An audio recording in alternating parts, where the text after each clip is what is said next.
vinywaji vikali aina mbalimbali, simu za mkononi, laini za simu na vifaa mbalimbali ambavyo walikuwa wakitumia kuvunjia majengo hayo.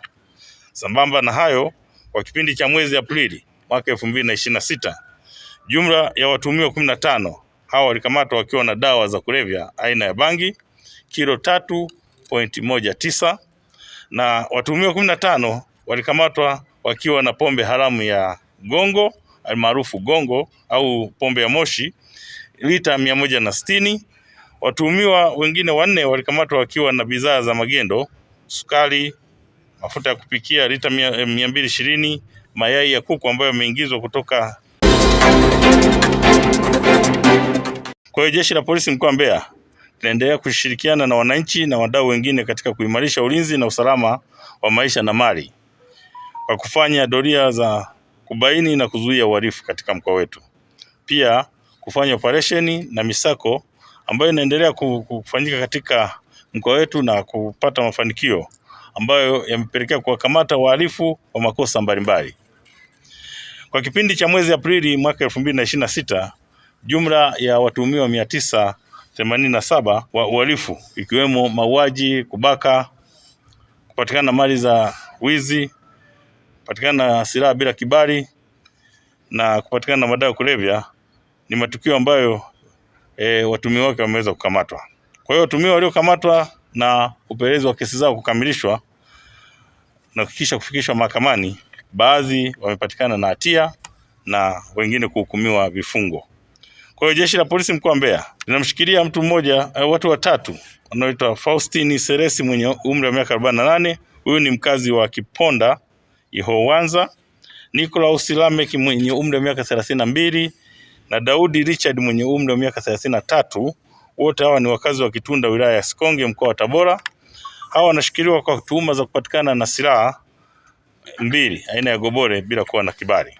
Watuhumiwa walikamatwa kati ya Aprili 19 na 23 mwaka huu 2026 katika pori la akiba la Piti Rupa Tingatinga wilayani Chunya na eneo la Nyamakonge lililopo ndani ya hifadhi ya taifa ya Ruaha wilayani Mbarali katika mkoa huu wa Mbeya. Hao walikutwa na hizo silaha. Aidha, watuhumiwa walikutwa wakiwa na goroli na vipande vidogo vidogo vya chuma vipatavyo 23 au vya nondo vinavyotumika kama silaha risasi kwenye hayo magobori, lakini pia walikuwa na baisikeli ambayo walikuwa wanaitumia katika kusafiri. Uchunguzi uliofanyika umebaini kwamba watuhumiwa hawa ni wawindaji haramu. Wakati huo Jeshi la Polisi mkoa wa Mbeya linawashikilia watuhumiwa wengine 6 ambao ni Arthur Mwanza mwenye umri wa miaka 28 mkazi wa Mwanyanje, Ayubu Mwaisero mwenye umri wa miaka 42, huyu ni mkazi wa Nyigamba, Masiki Mburu mwenye umri wa miaka 24, huyu ni mkazi wa Kibonde Maji, Isaya mwenye umri wa miaka 27 mkazi wa Kiwira, Amadeo Alexi mwenye umri wa miaka 42 na Amos Amadeo mwenye umri wa miaka 42. Wote hawa ni wakazi wa mtaa wa Mtakuja Mbarizi. Hawa wanashikiliwa kwa tuhuma za kujihusisha na matukio ya kuvunja majengo usiku na kuiba, lakini baadhi yao pia wanajihusisha na ushushaji wa mizigo Mlima Nyoka kwenye magari ambayo yanasafirisha mizigo kutoka mkoa wetu wa Mbeya kwenda mikoa mingine ya jirani. Kwa hiyo watuhumiwa walikamatwa mtaa wa Mwanyanje, Kibonde Nyasi jijini Mbeya na mtaa wa DDC katika mji mdogo wa Mbarizi baada ya kuvunja majengo ya kiwemo majengo ya kanisa, kwa mfano kanisa la Tanzania Assemblies of God TAG lililopo Uyole, jengo la kanisa la EAGT yani Evangelical Assemblies of God of Tanzania lililoko Uyole, na nyumba za watu na kuiba mali mbalimbali ambazo wameweza kukutwa nazo. Kwa hiyo watuhumiwa walikutwa na mali hizo ambazo zimeibiwa ikiwemo television za aina mbalimbali, redio za aina mbalimbali au aina tofauti, speaker za redio, microphone, booster, mixer, magodoro, vinywaji vikali aina mbalimbali, simu za mkononi, laini za simu na vifaa mbalimbali ambavyo walikuwa wakitumia kuvunjia majengo hayo.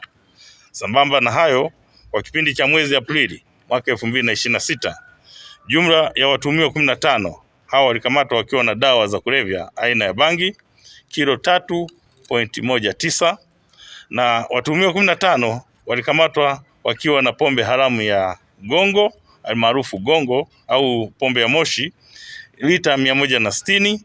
Watuhumiwa wengine 4 walikamatwa wakiwa na bidhaa za magendo, sukari, mafuta ya kupikia lita 220, mayai ya kuku ambayo yameingizwa kutoka nchi za Malawi au nchi jirani trei 14 bila kulipia ushuru, na haya yamepigwa marufuku yasiingizwe nchini. Kwa hiyo walikuwa wanakwepa ushuru na kuingiza katika nchi yetu. Kwa kipindi pia cha mwezi Aprili mwaka 2026, jumla ya kesi zote zilizofikishwa mahakamani zilikuwa 324. Kati ya hizo kesi 130 zilipata mafanikio kwa washtakiwa kukutwa na hatia na kuhukumiwa vifungo. Aidha, kesi 164 hizi bado ziko katika hatua mbalimbali kule mahakamani zikiendelea kusikilizwa. Katika mahakama ya wilaya Chunya, kati ya zile kesi ambazo zimesema zimepata mafanikio, mtuhumiwa mmoja anaitwa Dida Elias Rupia mwenye umri wa miaka 36, huyu ni mkazi wa Stamiko wilayani Chunya, alipatikana na hatia ya kuhukumiwa kifungo cha kwenda jela maisha kwa kosa la kubaka na kulawiti alilolitenda dhidi ya mtoto mwenye umri wa miaka 8 ambaye alikuwa ni mwanafunzi wa darasa la pili. Hukumu hiyo ilitolewa na Mheshimiwa James Mhanuzi Aprili 30 mwaka 2026, na kabla ya hukumu hiyo kusomwa, mwendesha mashtaka wa serikali alieleza kuwa mtuhumiwa huyu alitenda kosa Februari 5 mwaka 2026 huko katika kijiji cha Stamiko baada ya kumvizia mtoto huyo akiwa anatoka kisimani kuchota maji, na ndipo alipoweza kumshika mkono na kumdanganya au kumlaghai kwamba yeye ni rafiki yake na mama yake, na kisha kumpeleka kwenye nyumba yake na kwenda kumtendea uhalifu huu au ukatili huu ambao nimeutaja wa kumlawiti pamoja na kumbaka. Kwa hiyo mwendesha mashtaka wa serikali wakili Mwajabu Tengeneza akiwa mahakamani hapo aliweza kuiomba mahakama tukufu kutoa adhabu kali kwa mujibu wa sheria ili iwe funzo kwa wengine na kwake yeye mwenyewe ili wale wenye mawazo ya kuweza kufanya vitendo hivyo vya ukatili kwa watoto waweze kuacha. Lakini pia jeshi la polisi mkoa wa Mbeya limeendelea na mikakati ya kuzuia na kudhibiti ajali barabarani kwa kuhakikisha kuwa madereva na watumiaji wengine wa barabara wanapata elimu ya usalama barabarani.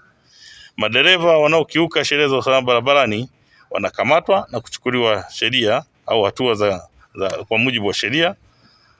Na kwa muktadha huo, kwa kipindi cha kuanzia mwezi Januari hadi Aprili mwaka 2026, jumla ya madereva 12 hao wameweza kufungiwa leseni zao za udereva kutokana na kusababisha ajali na kutenda makosa hatarishi ikiwemo mwendo kasi na kuyapita magari mengine katika maeneo hatarishi, yani long overtaking, na kuhatarisha usalama wao, abiria na watumiaji wengine wa barabara.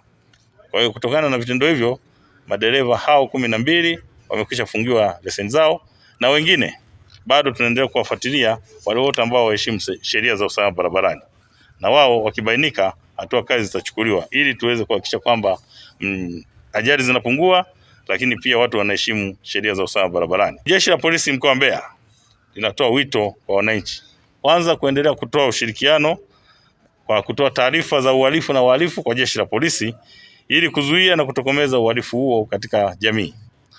Lakini pia linatoa rai kwa wananchi kuendelea kutoa ushirikiano kwa kufika mahakamani kutoa ushahidi ili mahakama iweze kusikiliza na kupokea ushahidi na kuwatia hatiani watuhumiwa kama ambavyo watuhumiwa ambao nimetaja wameweza kupatikana na hatia. Lakini mwisho, jeshi la polisi linatoa onyo kwa baadhi ya wananchi ambao wanaendelea kujihusisha na vitendo vya uhalifu kuacha mara moja, kwani uhalifu haulipi.